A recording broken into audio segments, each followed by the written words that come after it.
Anthony Joshua gets knocked the fuck out by Andy Ruiz. This is the battle camp. Please hit the subscribe button. You find it in the bottom right hand corner of your screen.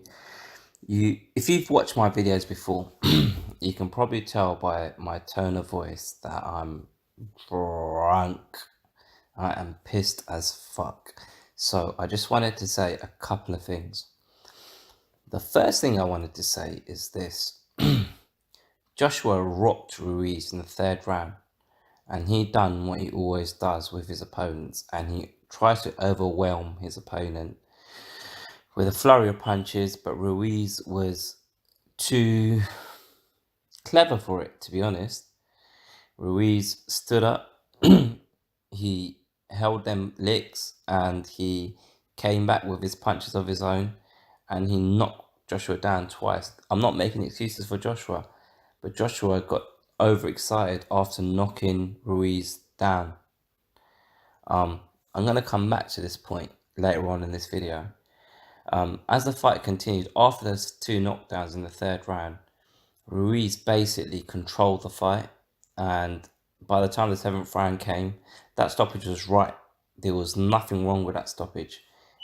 Joshua was basically, he looked hurt and tired, and that's the worst combination for a fighter. He looked rocked and tired, to me personally. But what I wanted to say was this. When Joshua was hurt, knocked out, concussed, no doubtedly, Ruiz was having his interview in the ring. And the point I wanted to make is when Joshua came and grabbed the mic off Ruiz, someone in his team should have been there to tell him, nah, don't do that. Don't do that. Actually, let me rewind a little bit.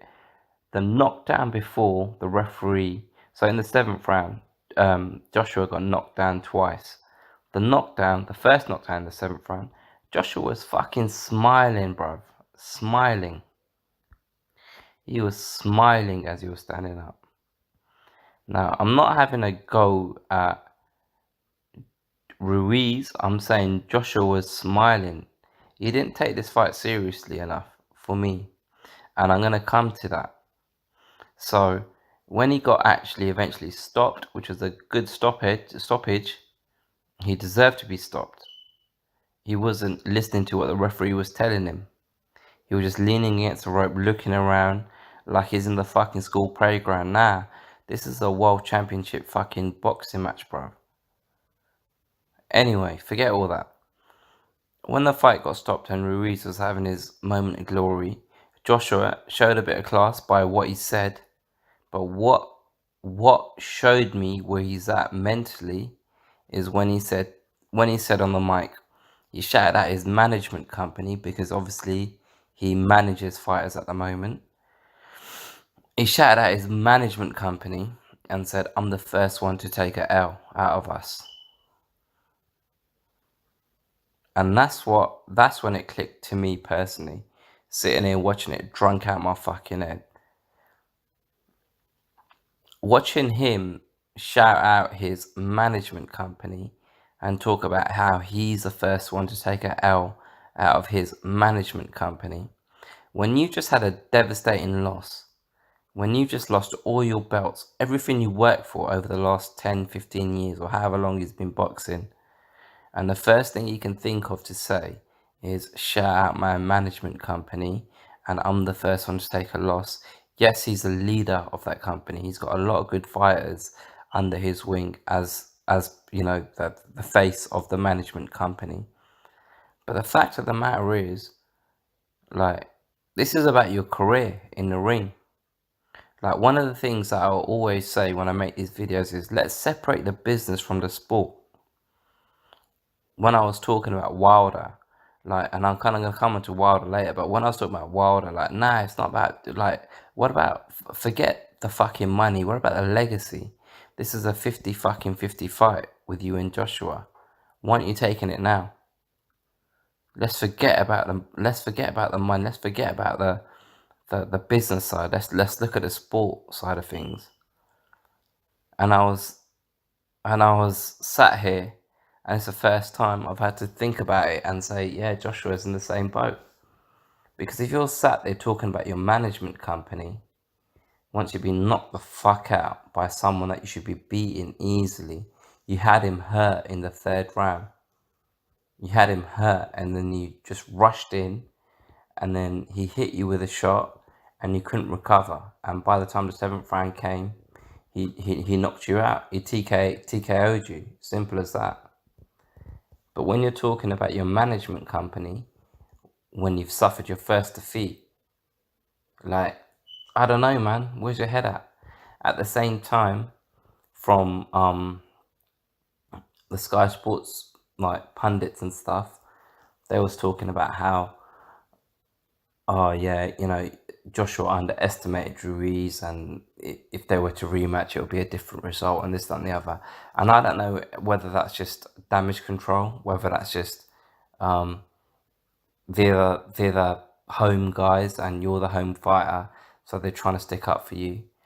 I don't know. The same way, like you might see people that support Deontay Wilder when he got beat by Tyson Fury, and people were sticking up for Deontay Wilder and saying no, it was a draw, or no, that knockdown was too long and stuff like that, which is all bollocks. The fact of the matter is this: like, Anthony Joshua should have been beating Andy Ruiz. That should have been a routine title defense. But you lost. And the thing that made me a little bit concerned is, yes, you showed graciousness in defeat, but in that graciousness, you showed a side of you that might not be aligned to your best interests as a heavyweight boxer. Does that make sense? So you're in the ring now, rather than talking about a rematch, which I don't expect you to talk about right away. I don't know what the contractual obligations are. The good thing about what you said was, yeah, like, it's his moment. I just want to say congratulations or whatever. And then you talked about your management company.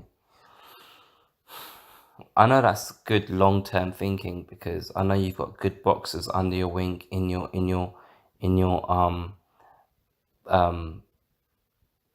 group, in your management group. But thinking about your management group, is this the right time and place for it? And I mentioned earlier about how you smiled when you got knocked down in the seventh round. There's nothing to fucking smile about, bruv.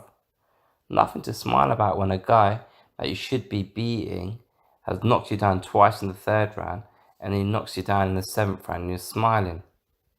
I know that's a facade, but also some mind state as well.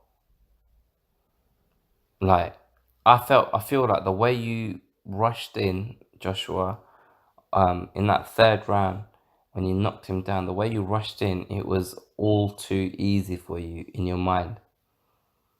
And then when it didn't play out that way, and also actually, Paulie Malignaggi and Matt Macklin, I'm so glad Carl Froch wasn't on the commentary team today, but them two, they're my favourite commentators actually for Sky Sports. Paulie, when he's available, and Matt Macklin, and they both said the same thing after the fight ended, that when you've got your mind in a mind state like this is going to be an easy fight, and it starts becoming a hard fight, it's so hard to switch your mind mentally and switch your body to say, all right, okay, we're in a fight, let's step it up. It's so hard to step up a gear.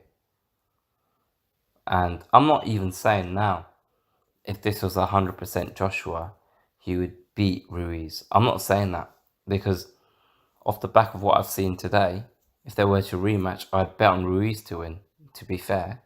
I'm not saying that this wasn't the best Joshua. I'm not saying that this is the worst Joshua. I don't know what level Joshua was at today. All I know is physically he was in peak condition. All I know is he looked like he was ready for a fight. All I know is he behaved like he was ready for a fight. But when he was in the fight, when it mattered the most, he smiled. And then when he lost, he spoke about his management company. So I don't know where his head's at. That's what I don't know. I'm just asking the question. I can't I can't break down the fight in terms of who threw what punch and who done what foot movement to open up a gap to throw a counter or throw what kind of combination of punches. I can't do that. All I know is throughout the build up of this fight, it just felt like Ruiz wasn't part of the conversation throughout the build up of this fight. This whole fight week has been consumed by Joshua wanting to talk to Wilder in face to face, wanting to talk to Tyson Fury face to face. Dillian White and Tyson Fury were going to fight each other in the beginning of this week for the WBC Diamond Belt, and then Tyson Fury turned around and said, "No, I'm not fighting him." And then Deontay Wilder announces fighting Luis Ortiz, and then there was a weigh-in where fucking Ruiz wore jeans, which I was a little bit bemused about, and then Wilder announced that he's fighting Fury after Luis Ortiz. Like, this whole week has been consumed about everything in the heavyweight division except AJ vs Ruiz. So did AJ get consumed by all of that like I did personally? Like, I didn't even make a video about Ruiz vs AJ because I just thought it was a rudimentary, a routine fight for Joshua. Obviously it wasn't. And credit needs to go to Andy Ruiz because fuck me, he put on a show. He didn't come there just to be a punching bag. And it wasn't like a lucky punch. He fucking outboxed Joshua. After that third round, he outboxed Joshua. After he got put on his ass, after that moment, the fight was only going one way. And like I said, for me, it was a good stoppage. But here's my takeaway from this. Like, with AJ smiling when he got knocked down, which is something that boxers generally do. It's not just AJ is not the first person to smile when he got knocked down. A lot of the time when the favorite gets knocked down, he'll smile to say, "Oh no, I'm not hurt." But the way he behaved after the third round, when he got knocked down in the third round, that's what concerns me. Because he didn't seem to recover. Like, Ruiz got knocked down and that was it. As soon as he got back up, it was back to being Ruiz. AJ took a while to recover. And if he was to get hit by a Deontay Wilder, by someone that's got power, fuck me, like, what would happen to him? Do you know what I mean? That would be it. Like, one punch KO sort of thing. But push that aside. The fact that he was smiling when he got knocked down, and then when he had the mic in front of his face, like, his first instinct was to talk about his management company. That kind of struck me in a funny sort of way. That hit me like, why are you talking about your management company now? Like, I know you're the leader of that faction. I know you've got your own stable of fighters, but this is about you being an active member of the heavyweight division, being someone that over a number of years managed to capture 3 different titles, and now you've lost them. Do you know what I mean? But how do you reckon Deontay Wilder feels now? He's announced 2 fights, because he just assumed Joshua was gonna win his fights. Do you know what I mean? So maybe he's put himself in a position to be the quote unquote A side.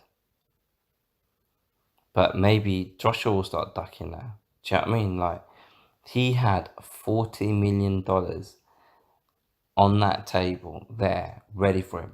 Plus the 20 million to fight Brazil, which was a routine title defense. I've been using that word quite a bit, but that was a routine title defense, as we saw, first round knockout.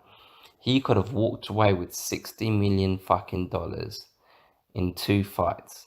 This Luis Ortiz fight that's coming out needn't happen. This Tyson Fury fight that he's gonna do, that could have waited. Do you know what I mean? He could have walked away with 4 belts after if he knocked Joshua out later this year. He could have walked away with $60 million, 4 fucking belts, and then he could have just sat there and waited and said to people like Tyson Fury, Oh yeah, if you want to fight me, these are the terms. Oh yeah, Joshua, if you want this fight, these are the terms. Who knows where the heavyweight division lies now? I'm too drunk and it's too early in the morning over here in the UK for me to talk about that.